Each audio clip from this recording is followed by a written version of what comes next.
Welcome to video lesson 6.5 underneath Algebra 2. The concept here is solving square roots and other radical equations. There are 6 boxes total for you, so let's begin with box number 1. We are going to solve the radical equation. And you guys, a radical equation is nothing more than an equation that has a variable that's in the radicand or a variable with a rational exponent. So it's an equation that has a variable that's in the radicand. So this is an example right here of a radical equation. For this lesson, we're going to assume that all of the rational exponents and radicands that have variables are going to represent real numbers. So we don't have to worry about anything else. So the first idea here is we want to isolate the radical expression. So we want to isolate this piece right here. So I'm going to subtract 3 from both sides. So I get the square root of 2x minus 3 is now equal to 8 minus 3 is the number 5. So from here, I am going to undo a square root by squaring both sides. So this gives me 2x minus 3 is now equal to the number 25. Now at this step, since we are introducing a square to both sides of the equation, we're going to have to make sure that we check our solutions because we're introducing an extraneous solution potentially. So I'll get to that in just a second. So in this case, I'm going to add 3 to both sides. Add 3 and add 3. So I get that 2x is now equal to 25 plus 3 makes 28, and x is going to be the number 14. So I want to do a quick check to make sure. So to do a check, I simply substitute back in. So I have 3 plus the square root of 2 times 14 minus 3 is that give me a value of 8. So this is 3 plus the square root of 28 minus 3 is 25. Does that give me 8? Yep, the principal square root of 25 is 5, and 3 plus 5 gives me 8. So 8 is 8. So this one checks out just fine. So there's our first example of solving a radical equation. Okay, box 2, this is a you try. I want you to solve the radical equation similarly how we did to box 1. I hope you got the right answer of x is equal to 7. And the way that I did this was I isolated my radical sign by moving the 5 over. Then I squared. I got 4x is equal to 24, so therefore x had to be 7. And then I checked my work to make sure that it worked out perfectly. Okay, in box number 3, we have a different kind of an example. We have a radical equation because we have a rational exponent. We have x plus 1 to the 2/3. So we're going to solve this. I'm going to show you how to do it. The first thing is we want to isolate the part that has the radical equation. So I'm going to divide both sides by 3. All right. So I'm going to get that x plus 1 to the 2/3 power is now equal to 12 divided by 3 is the number 4.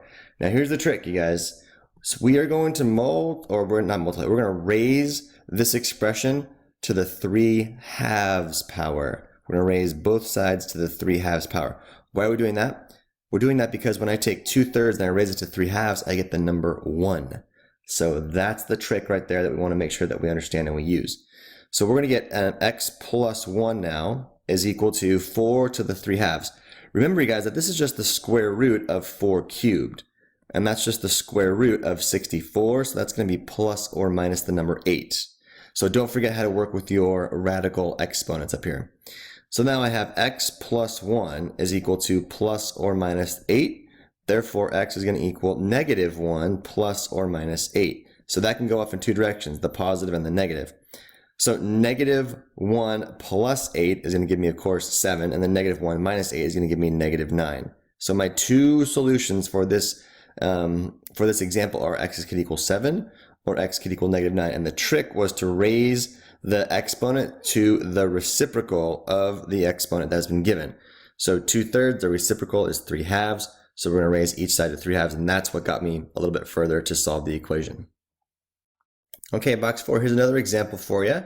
We're going to solve this radical equation here. So I'm going to isolate this part that has the radicals in it. So I'm going to say 3 times the 5th root of x plus 1 all cubed is now equal to the number 24. And then divide both sides by 3.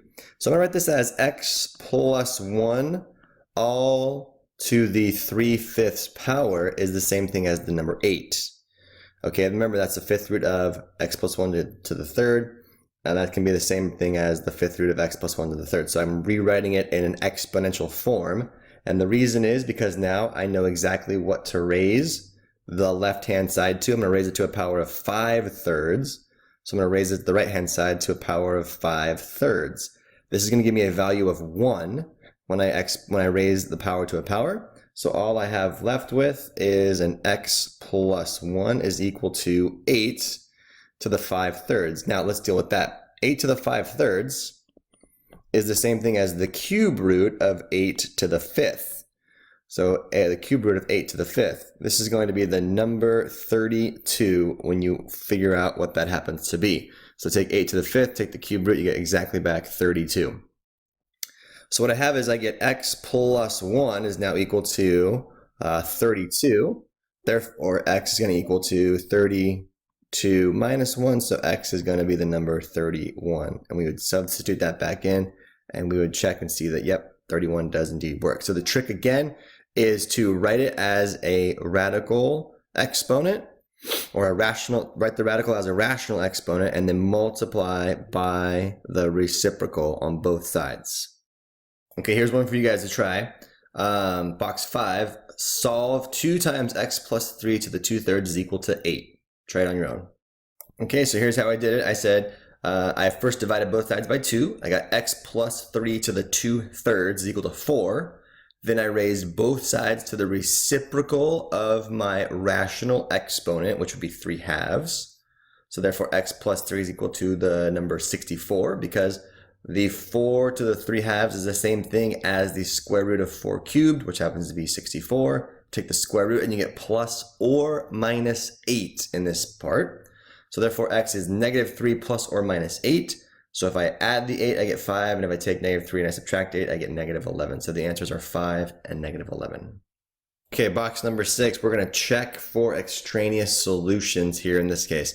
So remember, I told you you're going to have an extraneous solution whenever you are introducing a square on either side, or a power that's even for that matter. So what we're going to do in this case is we're going to isolate. So notice I have the square root. Oh, I'm still in highlighter mode. So I have the square root of an x plus 7 is equal to an x plus 5. So I'm going to square this side. I'm going to square this side.